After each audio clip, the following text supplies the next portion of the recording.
বহুদিন পরে ফ্যামিলি নিয়ে চলে গেছিলাম বাইপাসের ধারে চীনাপাড়া, চায়না টাউন নামে যে জায়গাটি পরিচিত, সেখানে চাইনিজ খেতে, ট্যাংরা স্টাইল চাইনিজ খেতে। এই পাড়া অনেক পুরনো পাড়া, চীনে পাড়া, এবং এখানে অনেক চাইনিজ রেস্টুরেন্ট রয়েছে, নামি নামি চাইনিজ রেস্টুরেন্ট রয়েছে। তার মধ্যে কিমলি, আউলিয়ং, কাফলক, গোল্ডেন জয়, বেজিং। আমাদের যে গন্তব্য এইবার ছিল, আমরা গেছিলাম লাঞ্চ করতে বিগ বসে। বিগ বস রেস্টুরেন্টটি একটি অতি এলাকার বিগ বসই বটে। চক্ষুকর্ণের বিবাদ ভঞ্জনের উপায় বিগ বসে গুছিয়ে বসে চব্যচস্য লেজ্জ পেয় সাবার করে তুল্য মিল্য বিচার করা। বিগ বসের স্পেশালিটি হচ্ছে এখানকার, এই যে উঠছেন দেখছেন, এখানকার পার্কিং স্পেসটা।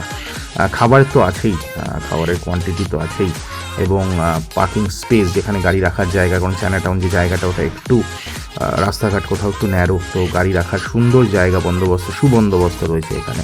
আপনি একদম ওপরে উঠে গাড়ি রেখে দিতে পারেন, এবং সেখান থেকে আপনি রেস্টুরেন্টের দিকে যখন যাবেন তখন বুঝবেন যে রেস্টুরেন্টের স্পেস কতটা। এই দেখুন, এটা হচ্ছে এন্ট্রি স্পেসটা। আমরা ঢুকলাম। সেদিনকে আমরা ফ্যামিলি নিয়ে চাইনিজ খাবো, ট্যাংরা স্টাইল চাইনিজ খাবো, এটাই ছিল আমাদের মেন উদ্দেশ্য। এবং খাবার রিভিউ দেব, কেমন কি রেটস ছিল, কি আমরা অর্ডার করেছিলাম, সেগুলো বলবো আপনাদের এই ভ্লগে।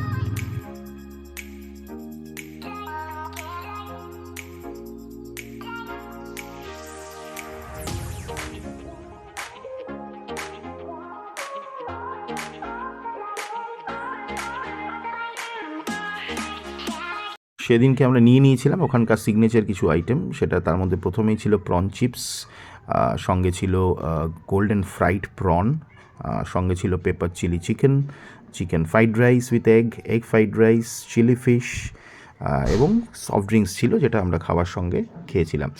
গোল্ডেন ফ্রাইড প্রন এখানকার একটি সিগনেচার ডিশ। এখানে দু রকম, মানে হাফ পোর্শন, যদি ফুল পোর্শন নেন, ফুল হাফ দুটোরই অপশান থাকে। কিছু কিছু আইটেমে থাকে না, বাট মেজরিটি আইটেমে থাকে। যদি আপনারা দুজন থাকেন তাহলে একটা পোর্শন নিলেই যথেষ্ট।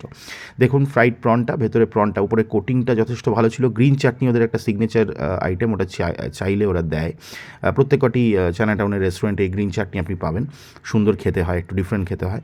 প্রনটা ভেতরে নিজের কোনো টেস্ট ছিল না, বাট ওপরের কোটিংটা যথেষ্ট ভালো লেগেছে, যেটা গোল্ডেন ফ্রাইড প্রন, সেটা দিয়ে, মানে সেটা একসঙ্গে যদি আপনি বাইট নেন তাহলে আপনার ভালো লাগবে। বাট শুধু প্রনটায় কোথাও মনে হচ্ছিলো একটু হয়তো সল্ট বা নুনটা কম।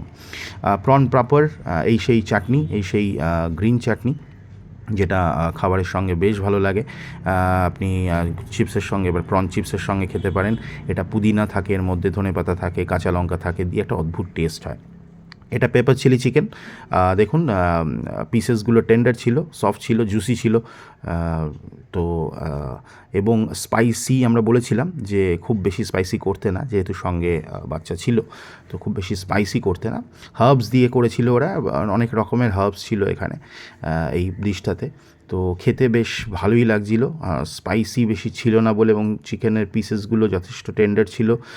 খেতে আমাদের বেশ লাগছিল এবং ডিফারেন্ট লাগছিল। যে বলেছিলাম প্রথমেই, ট্যাংরা স্টাইল, কলকাতার চায়না টাউনে যাই আমরা ট্যাংরা স্টাইল চাইনিজ খেতে। তার সঙ্গে যেটা চিলি ফিশ ছিল, সেটাও সেমি গ্রেভি নিয়েছিলাম। এই দেখুন ফ্রাইড রাইসের পোর্শন, চিকেন ফ্রাইড রাইস, অনেক রকমের ভেজিস দেওয়া, এবং পোর্শনটা যথেষ্ট, মানে দুজনের জন্য যথেষ্ট। একটা পোর্শন নিলেই দুজনের জন্য যথেষ্ট, এটার মানে এতে হয়ে যায়। ফ্রাইড রাইসের ভেতরেও চালটা দেখুন ভালো ছিল। গতবার আমরা যেবার গেছিলাম, একই রেস্টুরেন্টে গেছিলাম, সেবারের যে এক্সপিরিয়েন্স ছিল খাবার নিয়ে, এবার অনেক বেটার। কারণ সেবারের কোনো কারণে হয়তো সেদিনের হয়ে যায় মাঝে মাঝে হয়তো, যে ফ্রাইড রাইসের চাল যেটা, সেটা মনে হয়েছিল ভালো হয়নি। ঠিক 8 মাস আগে গেছিলাম, কিন্তু এবারে টেস্ট অ্যান্ড কোয়ালিটি দুটোই খুব ভালো ছিল। যদি আমাদের এই মিনি ব্লগটা আপনাদের ভালো লেগে থাকে তাহলে please like, comment and follow. আর আবার দেখা হবে আমাদের নেক্সট কোনো ব্লগে। Thank you.